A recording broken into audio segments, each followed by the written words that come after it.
All right, let's get rolling. Here we go. Thank you everybody for joining us today.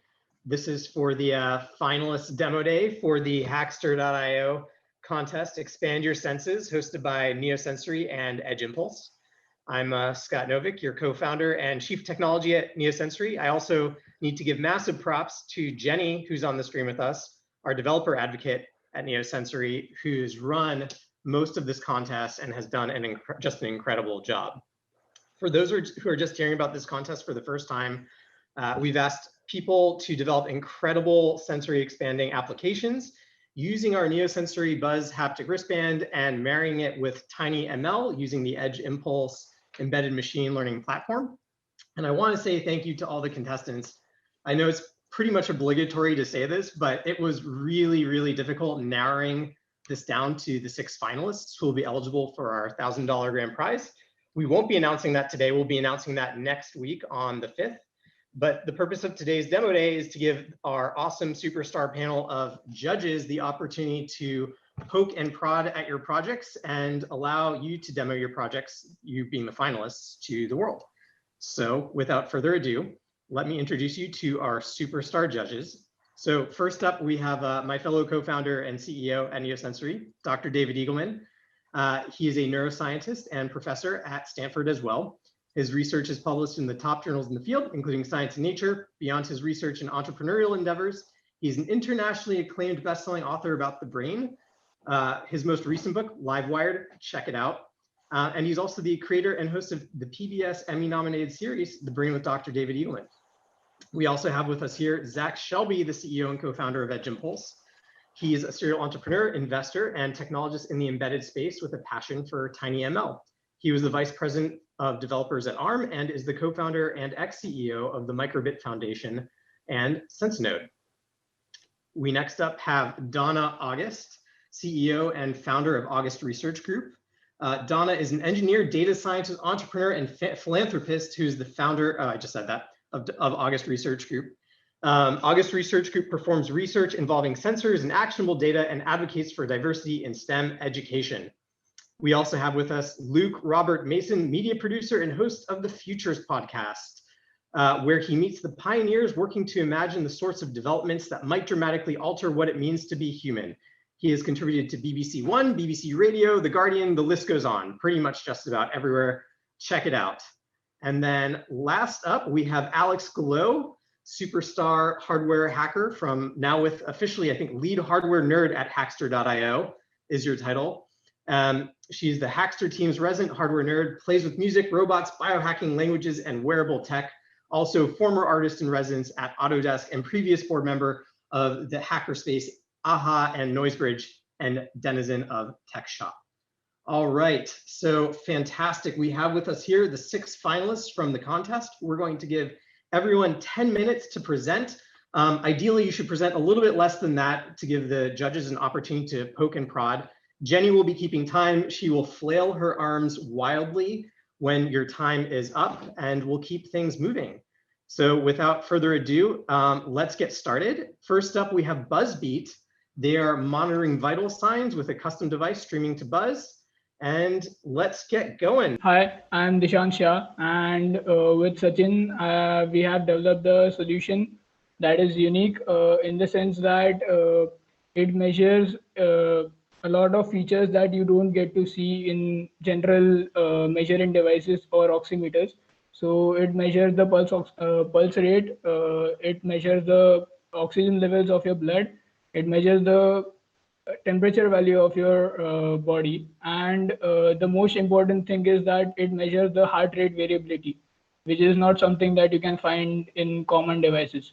So what heart rate variability is that our heart rate or heartbeat is an average of the times our heart beats in an entire minute, but the interval between 2 beats is not constant. So the difference between the fluctuations between these intervals is called heart rate variability, and it is very important to it is a very important parameter to identify diseases like arrhythmia or coronary diseases which involve heart irregularities. So here is the device. I have I have opened it up so that you can see the internal parts. So currently it is being charged. So this is the charging circuit. There is a battery inside, if you can see. Uh, and this is the main microcontroller. And inside you can see there are two sensors, the pulse oximeter, this one, and the temperature sensor. And this is the display. So I'll just connect it, and it's on. So basically it first connects to the Wi-Fi. It is connected. Now as I enter my finger, the readings start to show, if you can see.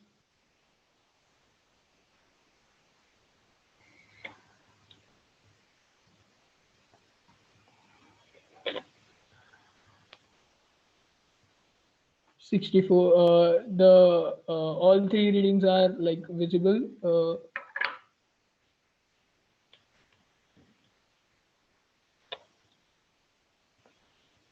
I hope you can see it.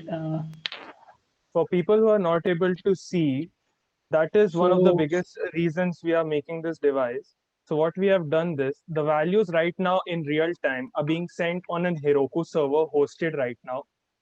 If I can share my screen right now, you'll be able to see everything set up on the software side of the project.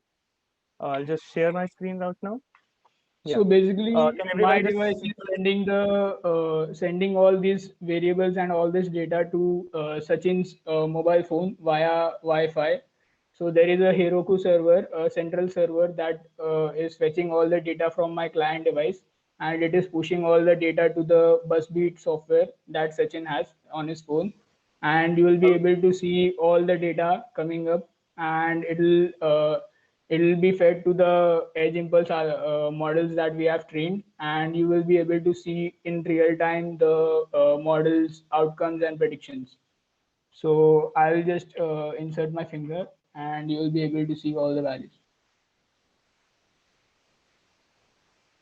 So the really cool factor about this whole project is Dishant and I are sitting 50 kilometers away from each other. I don't know if Americans need to be being converted that into miles, but the wirelessness of this device can help doctors not have a constant feedback mechanism.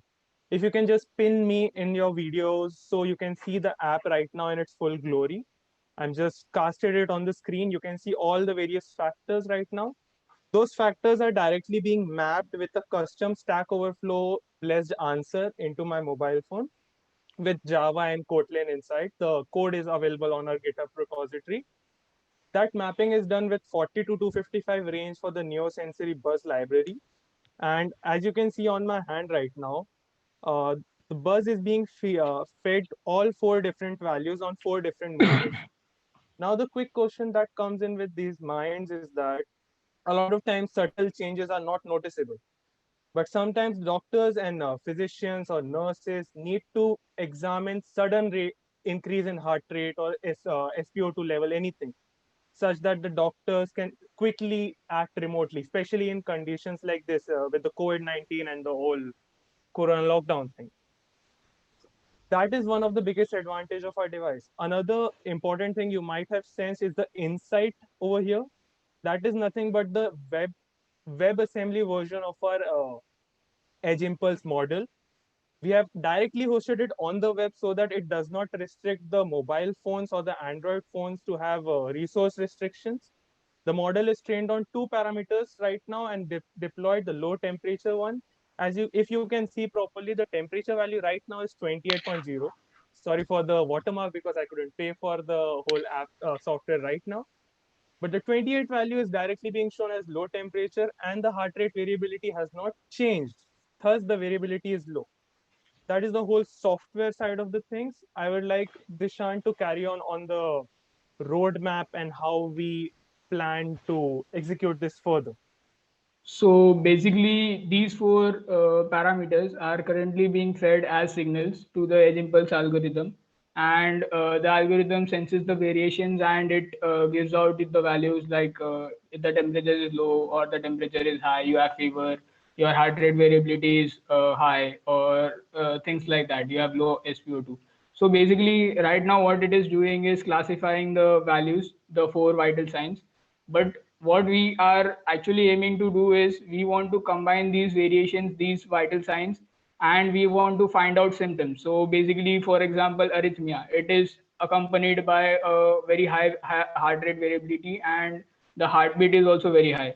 So if we combine these two parameters, and we also find out that if that guy has fever, so using these symptoms and a combination of these symptoms, we can identify the probability of diseases, and we can make models that can help us provide a very effective and very cheap screening device that is accessible from anywhere, and you can just place a device anywhere, and people can come, they can like test it out, and a single manager can just feel all the variations that are going on without even knowing a single person, and as soon as possible can act quickly in case he feels a sudden up and down on his bus.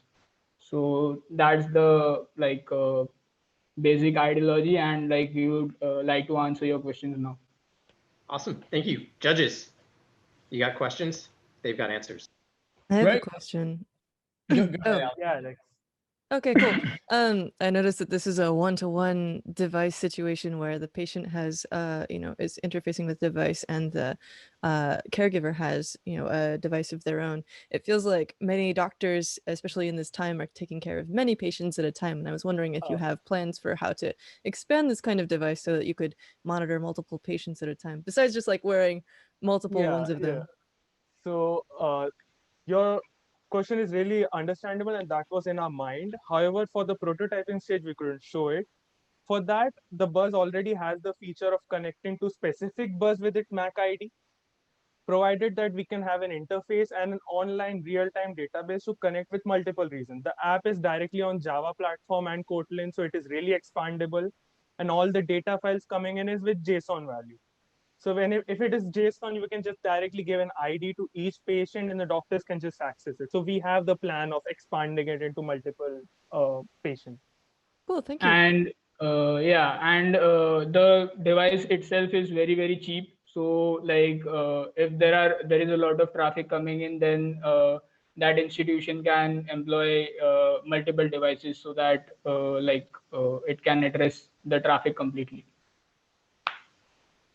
David, did you want to answer I had a comment and a question. The comment was going to be that what you can do is monitor multiple patients, and if nothing is changing, you don't need to feel them. But when there's a patient where something's changing, then you feel that data with a signature that tells you which patient it's talking about. But the question is, I was just wondering, I didn't see the heart rate variability change at all out to 7 decimal places during the presentation. Was that correct, or was that stuck? Actually, I don't know. There was it was changing here, but in the app, I guess. I guess it was between the connectivity period, but the videos that we have uploaded have the full recording of the person wearing them. So if there's any kind of data that was missed out in the live presentation, you can access those. But as far as I can tell from the Buzz experience, the change in the 4th motor was really noticeable by me at a certain spike, but then it became stale. So I'll agree with David on that one, that the motor didn't change that much. That might be on the sensor side or the Heroku side because of the free Heroku server sleep policy. But other than that, we have the video. If you need to see that account of it, it does change that way. Other than that, one more thing I'd like to add, that David just said, that you need to be alerted for sudden rise in the value of any one of the patients online. That can also be done regarding that. Rather than connecting all of them, we can connect one signal for attending an edge impulse model directly to detect any kind of abnormality. So if that is high, the Buzz will automatically connect to that server with the MAC ID register. So we can also access that much better. Thanks a lot. I hope we answered all your questions appreciably. Thanks a lot. Great. Well, thank you, Buzzbeat team. Let's move on to our next contestant. Next up, we have EchoSense, echolocation for the blind. Okay, so hi everyone, I'm Hayden, and it's really nice to see all of you here. A lot of you are people I look up to, so I feel really happy right now. And we're EchoSense. We've basically developed a device that empowers blind people with the capabilities of echolocation. I'm Hayden. I'm a junior at Emory University in Atlanta.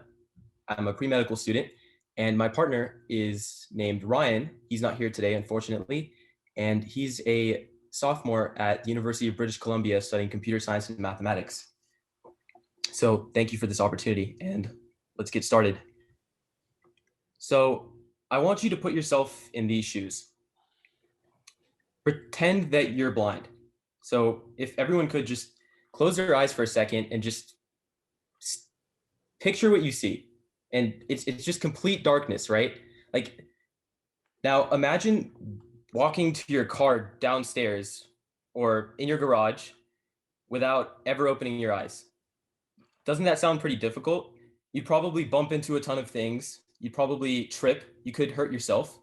And unfortunately, there's over 285 million people across the world that suffer from significant visual impairment. And challenges like this are just a part of their everyday life. So we wanted to build a solution which basically allows for more effective navigation. We think that current solutions fall short. So if you look at this extremely impressive technological innovation, it's called the stick. It's used by a lot of people to navigate primarily outdoor environments, but it's not very useful for navigating indoor environments because these environments are very tight. There's not much room for swinging the stick around. Like you have to be very careful with how you're walking, and a stick isn't going to cut it. So we proposed a more modern solution, which is a glove, which enables the user to gain the ability to use echolocation through the use of the Neosensory Buzz. And this project is really optimized for indoor navigation because the walls are closer together. And if you want to be able to more effectively navigate these environments, more safely navigate these environments, you don't want to be making contact with like the walls or the structures. So EchoSense also provides for a way for you to navigate without ever having to make contact with any structure or object in your surroundings. So let's talk about the key components of our device real quick. So we use an Adafruit NRF 52840 microcontroller, and we specifically use this circuit playground. And everyone always like makes this weird face when I tell them that we use the circuit playground, because this microcontroller is actually developed for teaching students how to use microcontroller technology. But I actually think that this is the best microcontroller on the market that's fully supported by the Arduino SDK. And the reason is it's very cost efficient compared to a lot of the Feather boards. And also it contains a lot of sensors. So I like the cool NeoPixel LEDs. They look really nice. But other than that, it's pretty cost efficient, and it gets the job done really well compared to a lot of the Feather boards. The next key component is the HC SR04 ultrasonic sensor. And this is essentially what gives our device the capabilities of using echolocation. So we have a quick demonstration video prepared because I thought that would be a lot more efficient way to present our project.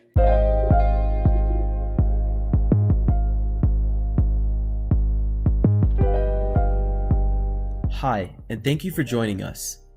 Please do us a favor and close your eyes for a second. Now imagine trying to find your way to a car parked in your garage without ever opening your eyes. Difficult, right?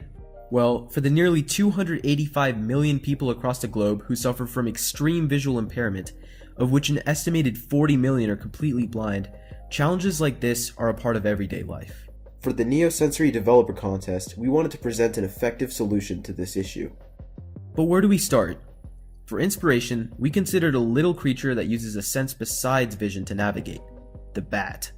To navigate cave environments, bats use echolocation. In this process, they emit sound waves and wait for them to bounce off of obstacles in their environment, giving them information about their proximity to various surroundings. But what if we could give humans the ability to use echolocation? This would present an effective solution to our problem. Over the course of these past few days, we've developed a low-cost, hardware-based solution that gives humans the sensory superpower. We call it EchoSense. EchoSense is a glove equipped with an HCS R04 ultrasonic sensor, a microcontroller with Bluetooth capabilities, and a haptic feedback interface. Let's see it in action. Hi, so now I'm going to be showing you how EchoSense works. And I'm going to be doing this demonstration completely blindfolded so I can emulate how a blind person would utilize their device in everyday life. So if I point our device at a wall, at this point I can't feel anything. But if I take a few steps closer, I feel a slight vibration indicating that I'm getting somewhat close to a structure or an object. And if I keep taking a few steps forward, I can feel a stronger vibration indicating that I'm really close to some sort of object or structure. So if I want to avoid getting hit, I should probably take a step back. And once again, I feel a slight vibration, a few more steps back, and I no longer feel any vibrations. So you can see that how this device would be really helpful for blind people as they try to navigate environments. So how does this all work? When the user presses the trigger button, the sensor emits a sound wave, which can bounce off of an obstacle and return back to the sensor, triggering it.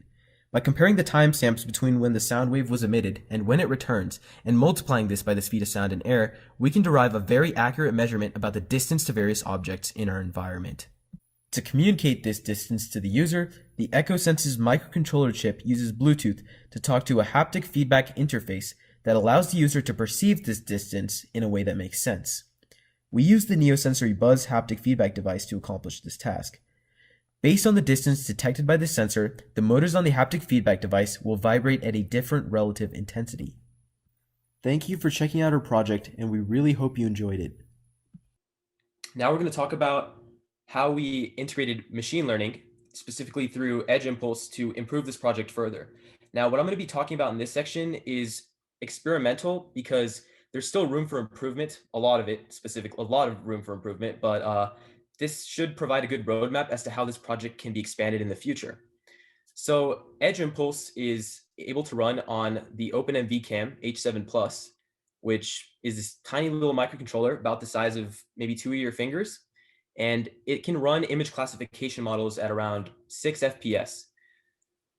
So what we decided to do was integrate this into our glove just to try this out and see how useful it could be to basically detect whether when the person basically used their glove to scan their environment, if there's a person detected in that image, then a additional buzz pattern will be sent to the Neosensory Buzz, indicating that there's a person in front of them. So this is like a specific case use of how we would apply machine learning to a project like this to make it better. So we used Edge Impulse using a deep neural network, and we created a model that basically allows the user to detect whether there's a human in front of them or not. And this is really basic, but we kind of just did it so we can prove a concept that we can integrate machine learning in order to make this better. We really wanted to take this to the next level by implementing object detection, maybe using YOLO, which is this machine learning model, which is basically used for object detection. And we're thinking of running it on one of these, which is an NVIDIA Jetson Nano. And these are these $59 computers that can run these object detection models at pretty good performance. So through this, we can effectively determine whether there's certain useful objects are in the frame, and then a corresponding pattern can be returned on the buzz, alerting the user of the presence of that object. So together with the echolocation, we can use object detection in order to take this project to the next level. But the focus on this project was using Edge Impulse, and currently object detection isn't really supported. So we were hoping we didn't decide to integrate the OpenMV-Cam into our main functional base project because the amount of additional cost that it would take to integrate the OpenMV-Cam would not be worth the additional benefit since it can't run object detection right now. So that's sort of a useful roadmap as to what we can do with our project in the future in order to improve it further. And that being said, that's EchoSense, and we're open to any questions if you'd like to ask any. Yeah, let's have time for 2 questions. I'd like to ask a question, please. So Sure. can you tell us, please, who and how many and what ways blind people were involved in the process of designing this? Sadly, none. I have a friend back in college who's blind, but I couldn't really I couldn't really test the device because, you know, social distancing. I'm over at home in Las Vegas, Nevada, and I asked him for some input regarding like whether this device would be useful and like, I don't know, like what would be useful if I integrated, what would be some useful features that I could have if I like could improve this project. And he mentioned like having something to like tell him like whether there's like a person or something in front of him or something like that would be pretty useful. But I wasn't actually able to test it using, you know, like with the help of a blind person. So I just tried to blindfold myself and then, you know, like test it out. But unfortunately, I wasn't able to get enough data with actual people who'd use this device. Okay, thank you. And I'd love to ask questions to Zach. Sure. Great work. I love that you guys like had the courage to go jump into that computer vision as well to get that kind of, is there a person, is there maybe a car, something else that could be dangerous or interesting? Just wanted to let you know that object detection is coming. Be patient. Oh, that's great. It's coming soon. But what I wanted to ask you is, like, what are your requirements to be able to integrate that computer vision kind of in the form factor you're looking at? Like how low power and low cost would it need to be? Because that's really like, as an industry, what we're trying to provide is that experience of like, can we put a really low power camera that can do object detection? Yeah, so I use the OpenMV Cam H7 Plus, which is around $80. The reason I chose it was because I thought it was really tiny and powerful for its size, and also low power, right? It just takes a 3.7 volt, 500 milliamp battery, and you can power it for a decent amount of time. This Jetson Nano, honestly though, is $59, and it's more powerful, and it's bigger. So like, I guess you can make like a hat or something, and then like make it talk to the Buzz, you know? But I don't know, like the OpenMV Cam, like it's a good product, I think, but I'm not sure, like, because this is cheaper and also like I think it's more powerful. So I'm not really sure what direction Edge Impulse should take this project in, like when it comes to object detection. But yeah, and I'm not concerned about that. I'm more interested, like if you bring this forward as a product, for example, like what would you need? But it sounds like you need something that's fairly small, you know, to be able to go into maybe a glove form factor. Yeah, pretty low power and pretty cheap, right? Maybe $20 a bomb. But that's great to know. But it's great that you've been thinking about, you know, this kind of application of object detection. Thank you. All right. Thank you, Hayden. Let's keep it moving. So up next, we have Buzz and Poses, haptics for cheap prosthetics. So my name is Kirill. It's 4 a.m. here in Hong Kong. It's almost 5 p.m. Sorry. We are going to showcase our project named Buzz and Poses, which is about augmenting a simple prosthetic arm with haptic feedback. So the hand is on the left. You can see it's a simple 3D printed prosthetic driven by 5 electric motors and controlled through an ESP processor. So the whole thing is connected through Bluetooth to your phone, and the motors are actuated through electromyography bracelet, which is also placed in the hand. It reads the electrical activity in your muscles.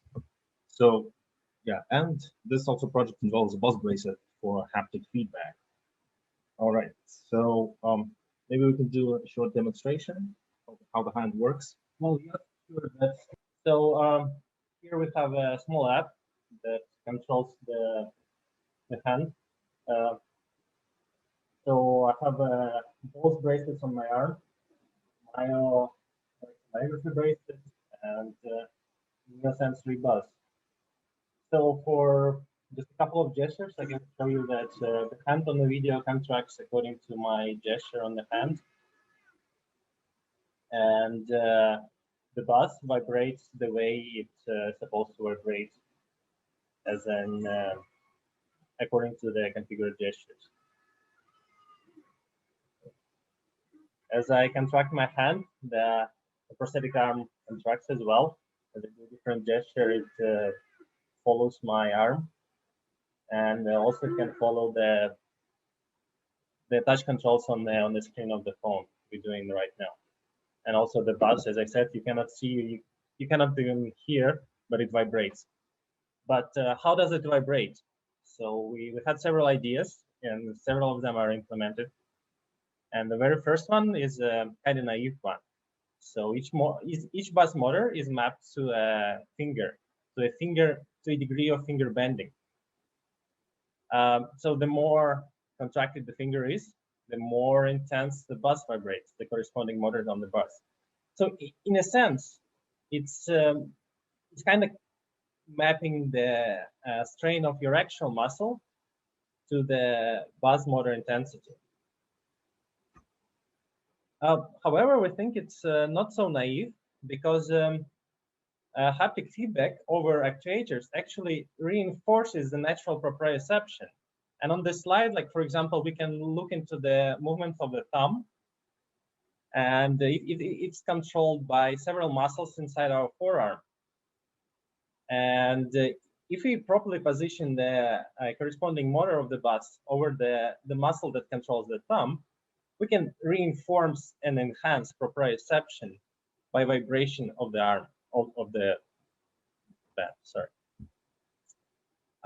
The second idea we've got of encoding buzz vibrations is a pattern encoding. So we identified several key states, key poses of the hand, and designed patterns like short temporal patterns of the buzz. The beauty of the buzz is diverse, almost infinite amount of vibrations and buzzes. And this allows us to encode much more information using different patterns. And in a sense, it's just like a small, tiny song for each hand posture.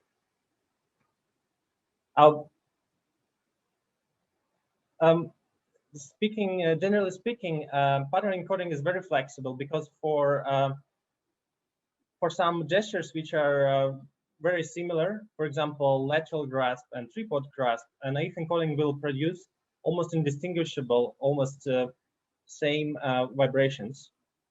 However, naive encoding is more intuitive, and it provides, most importantly, continuous feedback. All right, so we also had a third type of encoding in which we use the deep encoder neural network.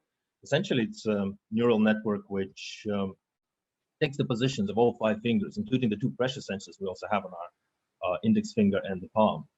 And then all these inputs are fed through the network, where it compresses them into a 4-channel bottleneck.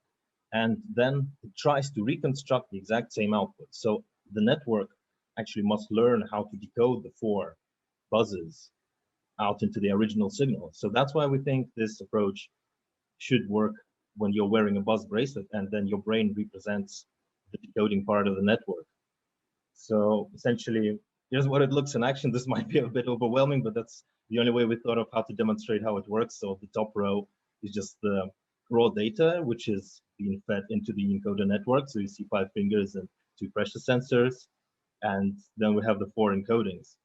So this method inherits a bit of intuitivity from the something that this method is also a bit intuitive. So the patterns, buzz encodes are not completely random. As you see, the maxima in the buzzes actually correspond to the maxima in the fingers and the minima as well. So if you are fully relaxed and you're not getting much of a signal, if you're more contracted, you're getting different patterns. And the cool thing about it is that we actually can feed, well, potentially a really large amount of signals through this network. So here we're even mixing sensors. So we're mixing sort of the feeling of proprioception and the pressure, right? So, okay, so these patterns might be quite complex. So we also need to think of a way how to make the user learn these gestures. And it's best done through a gamification sort of procedure. So we designed a phone app, which was inspired by a famous dating app. So what it does, essentially, it sends a pattern of buzzes to you and displays a gesture. And if you think the gesture displayed is wrong, you swipe left, right? And you think if the gesture is correct, then you swipe right. And of course, your goal in the game is to get as many points as possible. Yes. Okay, so in summary, we have made quite simple and cheap prosthetic robotic hand. Its whole cost is around $100. We connected it through, we've actuated through a neural network to recognize poses through an EMG, and then we sent the feedback back through the buzz and implemented 3 coding methods. So as for the perspective of this project, well, to be honest, working with amputees is very hard, and we didn't work with any. Maybe something more to say later. But from the literature review that we did, it's very hard to design a universal prosthetic, and each patient has to be treated individually. But yeah, and as well, our hand for now can do only very primitive gestures. It can do grabs or hand poses. So a good way to develop it would be to get hold of some more sophisticated prosthetics and devices and try to map them. So another kind of perspective direction is to actually include more users. For now, just me and Carol only tried using this arm and tried recognizing it, the buzzes. It's a bit hard and it needs more optimization. I just have to say the original application of Buzz to distinguish sound is already kind of has a steep learning curve in my perspective, in my opinion. But I think we think the most viable and fruitful path forward could be developing of the software, developing more smarter encoding, and trying to mix in different senses. And through developing of this good and robust and rich feedback, you can find applications in say like remote surgery or remote manipulation. Yeah, so I think that was the last slide. So thanks for your attention. I would like to answer your questions. Thank you. All right, judges. Thank you, team. Let's go for it. Any judges? Let's hear your question. Scott, do you mind if I? Please be my guest. Wonderful, guys. I mean, the late Nigel Ackland used to say that to be a prosthetic limb user is one of the most exclusive clubs in the world, and to get in, it's going to cost you an arm or it's going to cost you a leg. And my advice to you would be to test it on prosthetic users, especially amputees, because I wonder, would something like this affect people who suffer from phantom limb vibrations? Would they receive sensory overload because there's an issue of sensing the ghost limb plus now new vibratory inputs? Is there going to be something that clashes there? Is there going to be an issue with integrating this into the body schema? Well, it's to be honest, it's hard to answer this question because I'm doing PhD in computer science and Kirill is doing PhD in chemistry, so we're very far from medical and neuroscience field. But answering the question of like, okay, we didn't involve amputee. This is our like biggest drawback of our project. We pledged guilty for that. But for example, for EMG part, we tested our project on very famous, in a short sense, database of amputee EMG. So it's kind of involved in a sense. So it's called Nina Pro database for gestural intentions of residual limbs of I think up to 10 amputees. For about phantom limbs and phantom pains, there is only one way to answer your question. Do more experiments, involve more people, try harder. I think one of the ways to treat phantom limb thing, as far as I know, is to actually like place a mirror and have them examine their own hand as if it was the missing hand, and in that way they can actually regain, I don't know, some sort of sanity. I'm not very familiar with this technique, so I'm thinking actually including a signal which would substitute for the missing senses would actually help them alleviate the phantom limb pain or whatever they're having. So that's my guess. Actually, I just want to say there is research on this. People have done this with VR where they simulate having a replacement limb, and being able to control that replacement limb actually helped alleviate symptoms of phantom limb problems as well. So it totally could, there's potential for therapy based on my extremely limited understanding of it. But there has been a study done with VR that was sort of similar to this. So it was interesting. Okay, good stuff. Well, thanks guys. Appreciate it. And I really appreciate you being up at 4 in the morning from Hong Kong. That's some serious almost dedication. Almost 5. All right. We'll have to see if there's some additional judging points available for you for that. Not just kidding. But we have, let's see, sensory solution for firefighters. Let's get that going. Hi. Good morning, good afternoon, or good evening. Depending on the time zone. Myself and my team member Kevin, though his name will also be Emmanuel on the top, will be presenting. Right, so our project is called Sensory Solution for Firefighters. Our idea is to give firefighters this sense of infrared for when they're entering dangerous environments such as a burning building, to decrease the amount of time it takes them in finding a victim, and allow them to more easily escape from the burning building. The hardware we used for this project is the SparkFun Quick IR Array MLX 90640. I'm going to move the camera, just give it all. Ooh. So there is the infrared camera. It's pointed at me currently on a little stand we made from cardboard connected to a Raspberry Pi 4. As a quick overview of how this works, we use the infrared SparkFun array. It is communicating to the Raspberry Pi 4 via I2C communication.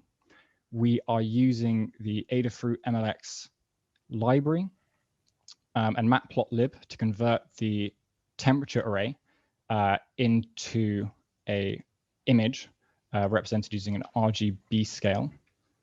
I'm going to pass over to Kevin to explain how this then gets sent. So the image and the raw data array is sent into our classification service, which is just some Node.js code running the edge impulse model that we currently have.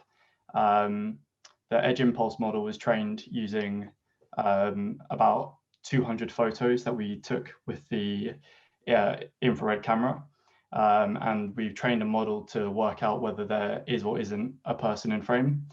The service takes the image data, runs it through the model, and then returns back to the Python code whether there is a person in the image. And we use the raw array of the temperature data to look for the heat spot in an image if there is a person in it. And a direction is also sent back to the Python service. And so when if a person is detected, as Kevin said, it gets the direction, gets sent to the Raspberry Pi 4. This then, using the Neosensory Python SDK, sends a concatenated motor vibrate command, which is felt as a spatiotemporal sweep. At this stage, we're using a very basic haptic language in terms of direction. It'll just give a sweep to the left if the person is detected in the left of the camera frame, a sweep to the right if detected in the right, and our own special combination to let the user know that someone's been detected in the center of the screen.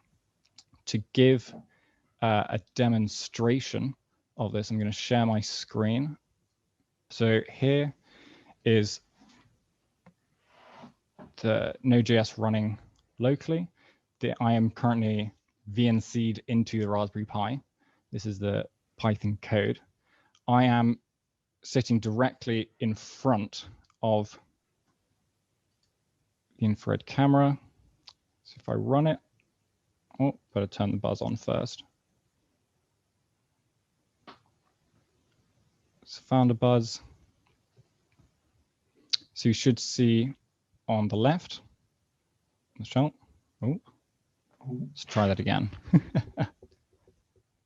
We are using the Python SDK for the Buzz, which we did see on the GitHub had a bit of a warning saying this is in development and is somewhat temperamental. Accurate. Bloody hell, let's come on.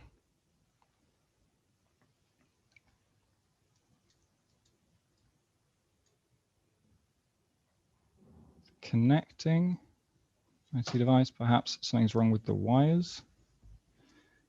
Just unplug and replug very quickly. We appreciate your patience. This demonstration.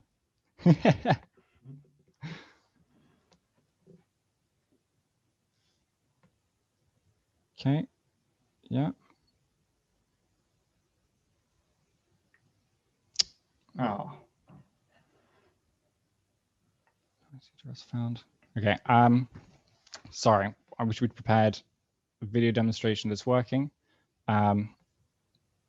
Keep trying to do it as I talk about further work. Is this plugged in?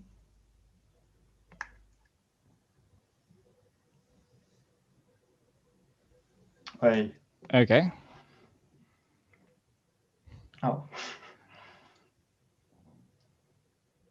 Sorry, last attempt, and then I'm gonna have to.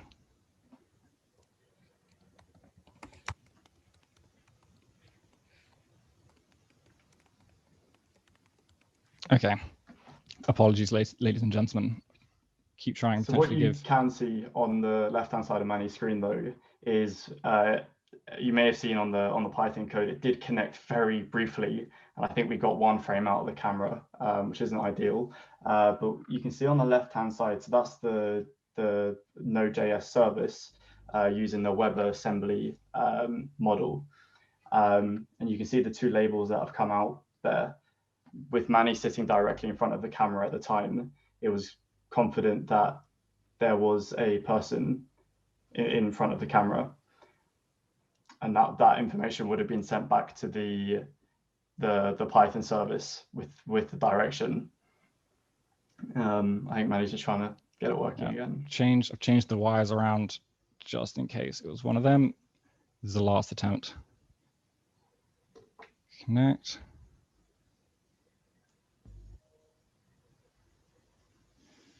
Okay. Oh, I sit back a bit. See, it can be a bit temperamental.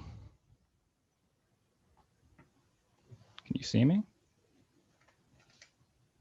If you move a bit too quickly, it also gets confused. So now it's confident I'm in the center. If you move too quickly, the refresh rate is pretty low. And so the picture becomes less clear. But now hopefully you can see there, it's very confident. I'm not sure if you can hear the buzz vibrating on my desk. I'm afraid one hand is holding up the camera, the other is holding these wires together to make sure we don't get another I2C error. If I move a bit to the right, there we go. Okay, cool, that as a demonstration. In terms of future work, first I'm going to describe why we think this project is so cool. It's that these firefighters going into, can I stop? Oop. It's possible, stop sharing. Never mind, you just keep seeing my screen. We think this is really cool because firefighters are going into this really dangerous environment. At the moment, they are, thank you very much. It was helping me out, cheers, Scott. They're going to this dangerous environment, literally described in studies as a dark hell. They do have thermal imaging cameras they can use at the moment, but most of the ones on the market are handheld. The problem with this is they have to take their eyes off the environment. They have to look at this small screen. If it's a smoke-filled room, they're not really able to see the screen well anyway. If they gained the sense of infrared, they could enter a room without having to pull out the camera, set it up, and search. They would instantly know if there is someone unconscious lying on the floor to the left of the camera they're wearing, say on their head. In terms of future work, For this to go to market, a better camera would be needed. We loved the SparkFun MLX 90640, but only has 768 pixels. But in perspective, a camera they'd use in the field has 76,800 pixels as comparison. So they'd get a much clearer picture. With that, they'd be able to train model much easier using more accurate pictures. For this project, using Edge Impulse, we used transfer learning. I forget the name of the image processing block, transfer learning, and we found that worked best. We also did tests with the neural network options.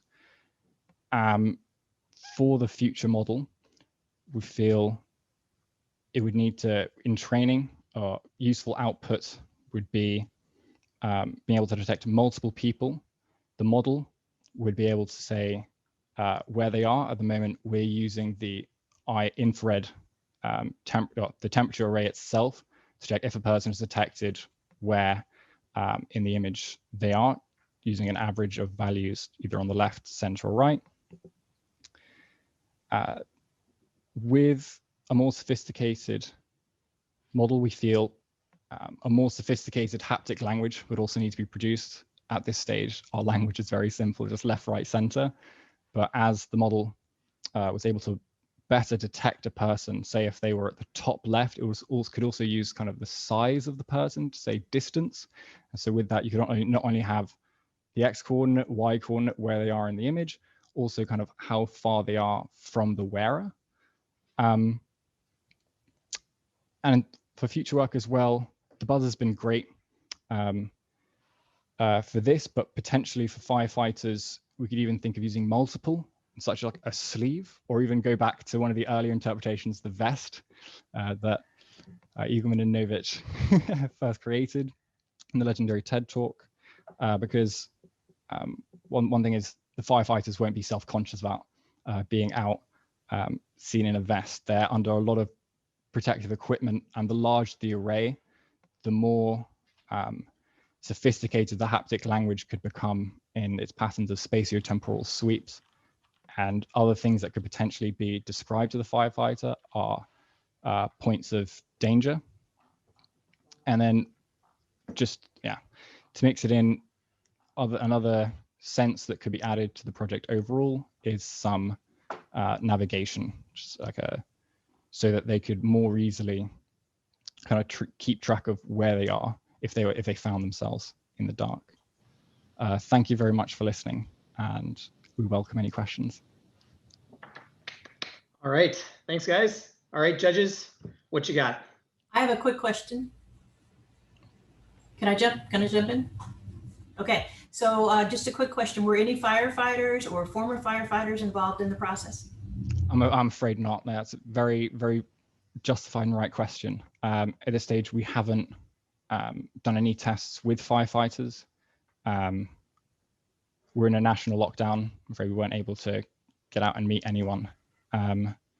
Moving forward, that would be a real need this project has to get real user data and have and collect data from the ones who would be using it in the field. All right, anyone else? Okay, thanks a lot. Let's move on. Word on the street is that Brian's snoring team is back in action. So Brian, if you're there, you want to go for it? Hello, my name is Brian Staley. Myself, along with my son Braden, are the creators of the Smart Snoring Correction project. We realize that's quite a mouthful, so we've since rebranded. Henceforth, will be known as the Snorebuster. I apologize for the shoddy craftsmanship. My marketing team is away at school, so you'll have to bear with me. I've got some slides I would like to show everyone, so let me share my screen. Okay, again, it's myself, Brian Staley, along with my son Braden, created the Snorebuster. The goal or the problem we're trying to solve is we recognize that snoring is a disruptive and disturbing and affects millions of people worldwide. And our product is aimed to reduce and remove the snoring cycle with the key distinction of not disturbing others. That would kind of defeat the purpose. And we believe our project is well suited to do this. I'll give a quick overview of the hardware involved and the software. We chose to use a Raspberry Pi 4B running the Raspbian operating system. We looked at quite a few different microphones, and the one we settled on is the Seed 4 mic hat, pictured in the top right here.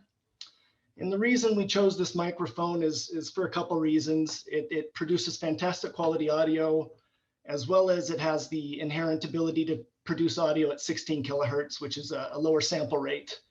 And being that this is running on an embedded device, the lower sample rate help us fit everything on the device.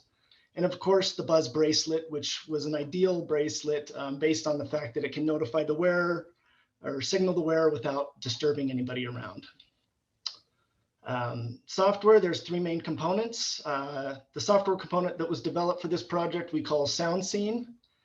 SoundScene handles all the signal preparation, the signal framing, the downsampling, and everything involved in getting the signal ready to provide to the reference model or the inference model. It also performs the inferencing, and it also handles all communication with the buzz, as well as generating the buzz signal, which I'll go into detail on the next slide. All of this software is available on GitHub. The link is in our project, so please check it out. The second piece of software is the YAMNet. It's a TensorFlow Lite audio signal label classification model, freely available on GitHub. It produces 521 different classifications, and it's an ideal model for our project. It's lightweight, it can run on limited resource devices such as the Raspberry Pi without taking up too much resource. We've even ran it on a Raspberry Pi 3, and it produces fantastic results. And then we also use the Neosensory Python SDK, which is our mechanism for communicating to the buzz over BLE. Our project runs fully disconnected, so there's no need to be connected to the internet, no need to provide your snort information out over the public waves. It's all kept locally. I'll talk a little bit about how we decided to encode our signal to the buzz motors. We looked at a handful of options. We started with the MEL spectrogram. The model generates three products, one of which is the MEL spectrogram. And we opted against encoding to the MEL spectrogram because it was kind of jolting and wasn't conducive to our use case. We really wanted, or aiming a use case that gently notifies the sleeper that they're in a sleep cycle and ideally moves them out of that snore phase without jolting them awake. So we opted to go with a more subtle approach, a more simplistic pattern that's just an oscillating sine wave that is spread across the four different motors. And then the motor intensity is also proportional to the weighted confidence average. So as the model's generating confidences, we take a running average over 20 seconds. And once the running average is above a threshold, we start sending the signal. As that threshold grows, the intensity as the motors grow as well. So I'd like to do a quick demonstration, a live demonstration. The Raspberry Pi is sitting here by my side along with the Buzz, but what I'm going to show anyway is just a running plot. Let me share my screen.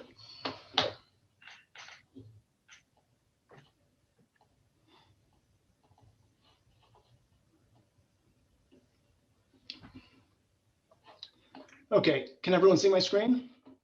Yep, you're good. Excellent. Yep. Okay, so you'll see the two plots. They're both live plots. The plot up top is an indication of the live running model confidences. In this case, I've just picked 4.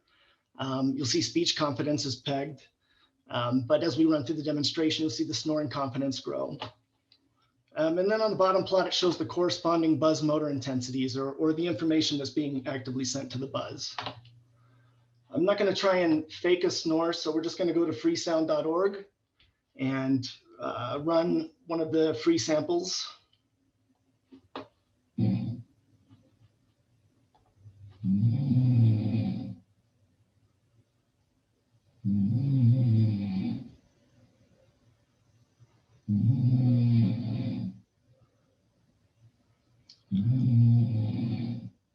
Okay, you'll notice that the weighted average has reached a point where the device is starting to send the signal to the buzz motors, and as the weighted average grows, we should see the intensity grow as well.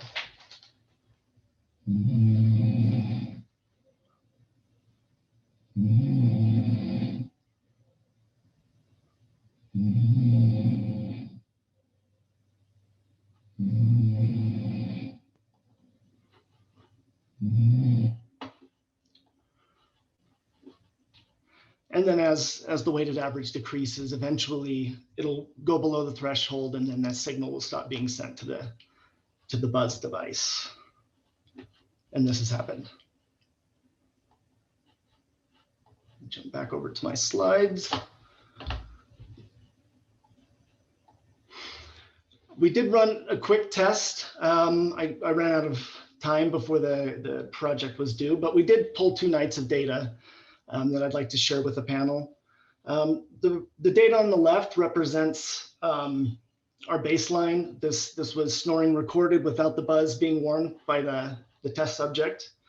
And then the plot on the right shows the second night where the buzz device was being worn and the inference was being ran and the signal was being sent to the buzz device. What we noticed was a significant reduction in snoring, high confidence snoring samples over the baseline, a reduction of almost 50%. And I realize it's one night, but I do intend going forward to run more tests, produce more data, and get better results out there. The path forward. I think one of the biggest issues facing us is dealing with false positives. False positive being defined as your partner snoring. You'd hate to be signaled if your partner was snoring. That's somewhat of a double whammy. We feel that with use of edge impulse, and I know they have a means to build a k-means model, we can use unsupervised training to build a representation of the snoring data collected. So our device would collect snoring samples and then over time provide these snoring samples to edge impulse in order to refine this model and effectively make a better high fidelity model going forward. That model would then be used by the device to make a determination on whether to send the buzz signal based on a snoring positive result. Of course, the cluster choice could be wrong, being this is unsupervised learning. So in the event that happens, we can detect that the buzz device was turned off, and then I don't think we need machine learning to fix this problem. We'll just note it and use the other cluster ID going forward. We did investigate this somewhat at Edge Impulse, but part of the problem we ran into was our feature space was rather large. The MEL spectrograms, which we would train from, are like roughly 600 features. So some sort of feature reduction PCA would be needed. And I'm not so sure, I didn't see any sort of option to do that in the Edge Impulse website. I believe that's all I have, and I'd love any questions that the panel may have. All right, judges. Oh yeah, go ahead. Yeah, an awesome work, by the way. I think you're on some interesting paths there, like on trying to differentiate a particular snorer and maybe the use of custom data. So like training on the snore samples of the snorer you're looking for versus maybe someone else could give you possibly some anomaly detection, or maybe just better classification of snoring, right? Because people do snore in very different ways. So you might want to think about, very customized snoring models. My question was, what was your work split with your son? That's really awesome. I think, this kind of STEM education and getting kids involved with building real stuff rather than just consuming technology is amazing. How did you guys split your work?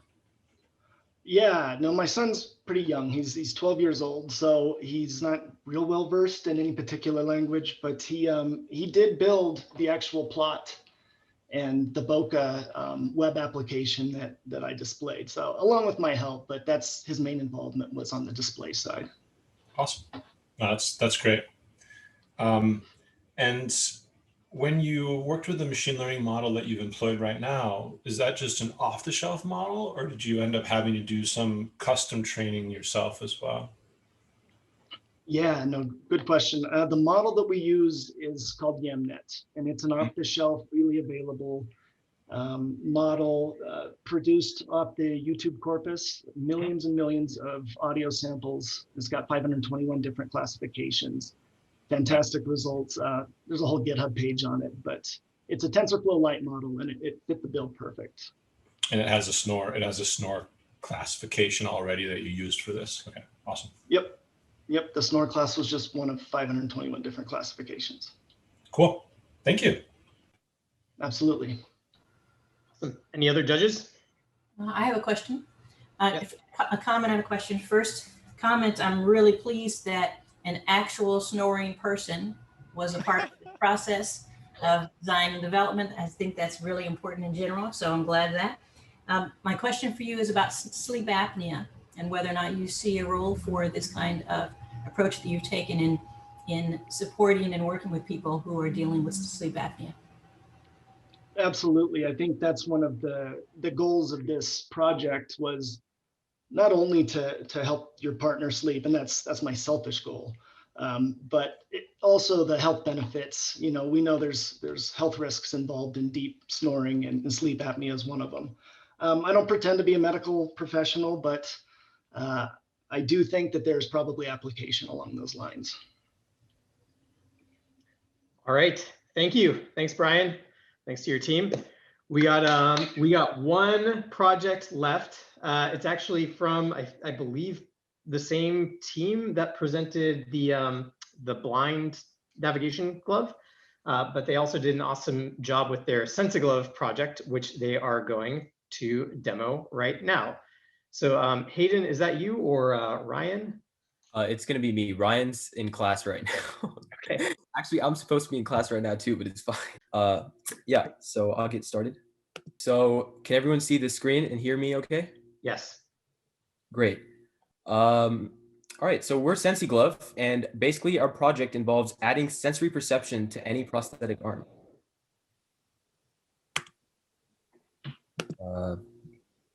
Okay, so real quick, I wanted to give a shout out to Buzz and Poses because I think they had a really interesting project. But right off the bat, I wanted to clarify how our project is very different from Buzz and Poses in both intention and design.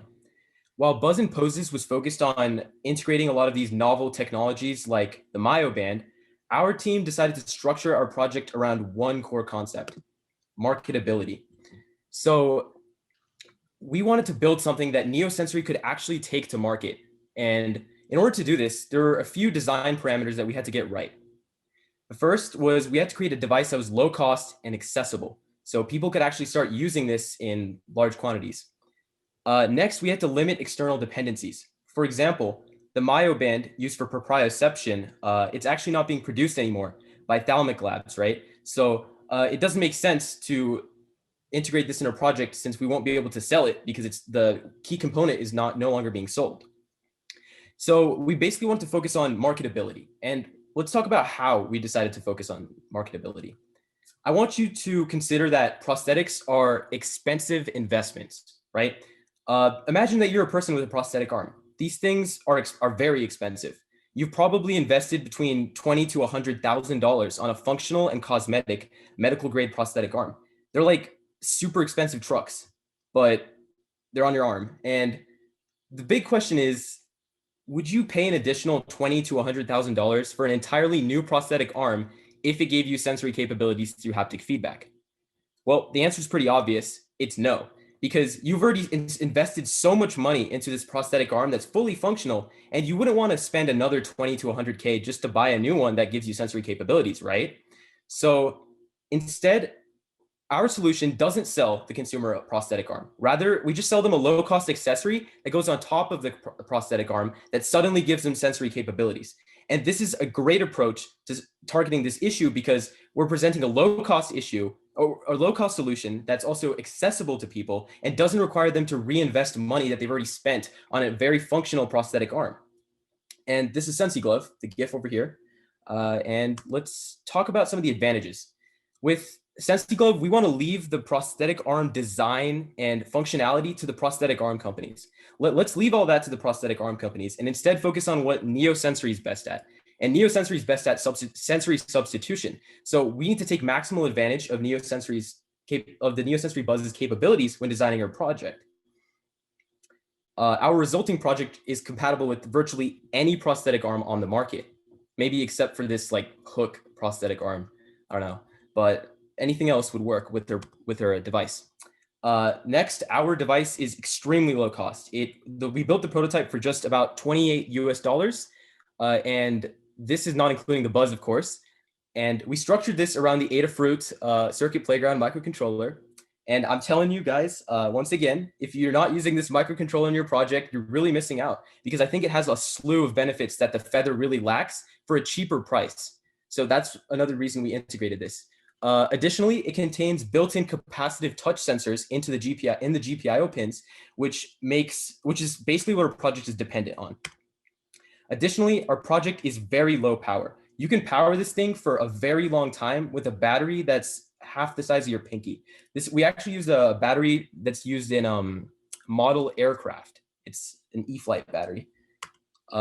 So let's talk about the technical details real quick. How does this work?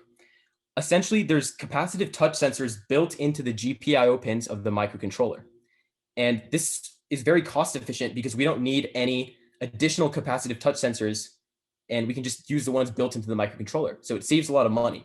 Next, these sensors are basically electrically connected to conductive metal strips on the glove. So if you look at this GIF of the glove, that's my partner Ryan, by the way, you can see the conductive strips on the underside of the glove. There's strips on the fingers, the thumb, and the palm.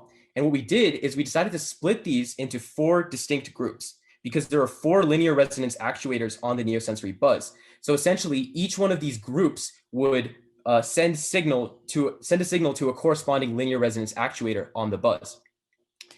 Okay, so essentially, another reason we focused on the capacitive touch sensor was because it also allows for us to fine-tune the data and then be able to like perceive different materials differently. So for example, if I touch human skin, it's going to give me a different reading than if I touch like a piece of cloth, for example, right? So as a result, we can get some more information about what we're touching, which is really key in a project like this where we want to expand our senses.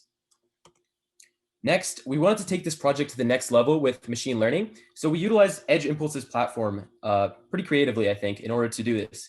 So one thing that you might notice when you're like touching something, there's like different patterns of touch, right? Like you can either tap something, you can like press and hold something. There's different ways you can touch and interact with objects in your surroundings. So what we did is we built a model based in Edge Impulse using capacitive touch sensor data that basically is able to differentiate between when the user taps something with the glove or when they like press and hold something. And then based on the output from the model, it will give a corresponding output signal on the Buzz that's distinct. So the user can feel the difference between a tap and a touch. And we didn't collect too much data for our model. This is more like to prove a concept here. So we ended up getting around 94% accuracy, but I'm sure that if we collected more data, this accuracy could be further improved. So now we have a quick video demonstration. So Scott.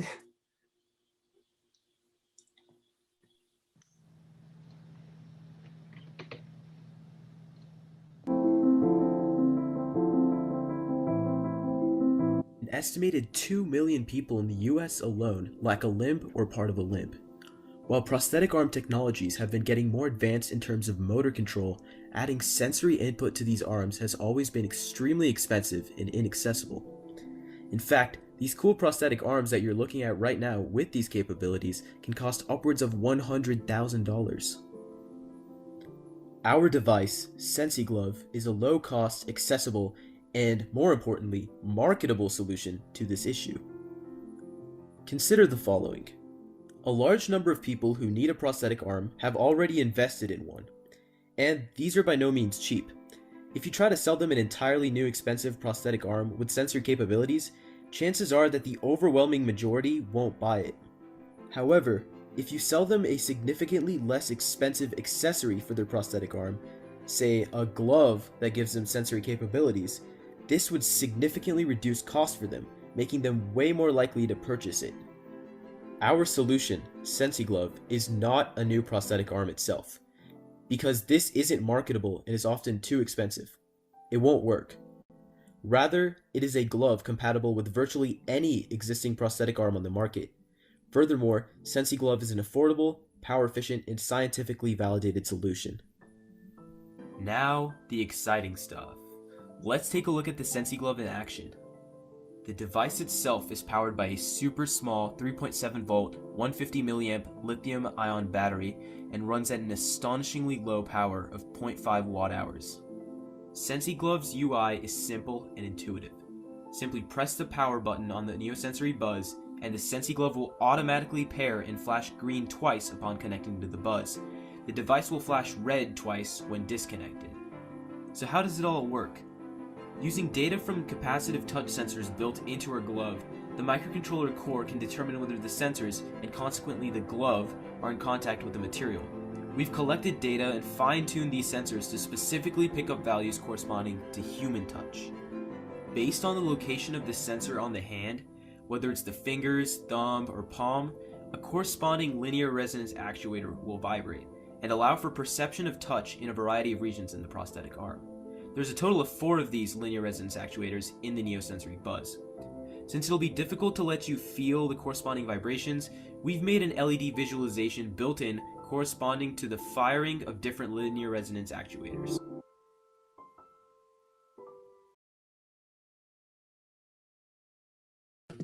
All right, so that was our video, and I want to talk a little bit more about room for improvement so that we can really take this to market if we wanted to.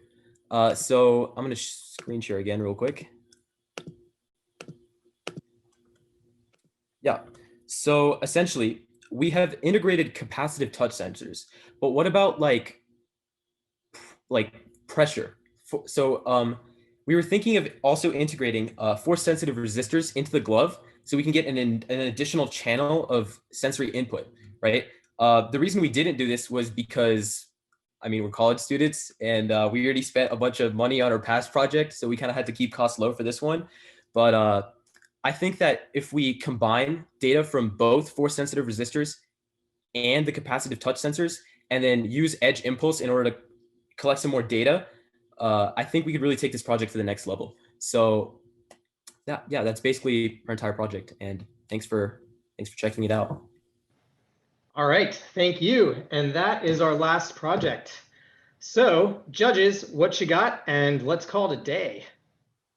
Hey, I just want to make one comment that Scott, you got to hire these guys for your marketing team like right away.